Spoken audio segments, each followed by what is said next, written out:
नमस्कार साहेब. परवा मागच्या 2 दिवसामध्ये इथे खूप पाऊस झाला काही भागामध्ये आणि नुकतंच आता पिकाला गहू सुद्धा काढायला आला होता, ज्वारी काढायला आली होती आणि सगळं भुईसपाट झालेलं आहे. आंब्याचा मोहर गेला, द्राक्षाचं नुकसान झालंय. सगळीकडे प्रचंड आता काही ठिकाणी शेत म्हणजे अशी झोपलेली आहेत आणि शेतकऱ्यांचं खूप हाल झाले. तर आपल्याला त्याच्यावरती पंचनामा हे लवकरात लवकर करून घ्यायला पाहिजे साहेब. बर हो हो इथं बारामतीत पण काही ठिकाणी झालंय साहेब.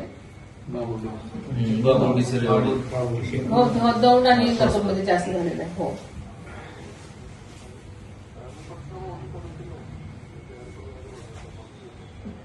प्लीज जरा असं, कारण शेतकऱ्यांचं बऱ्यापैकी नुकसान झालेलं आहे. म्हणजे ते अत्यंत हवालदिल झालेत सगळे. Okay thank you.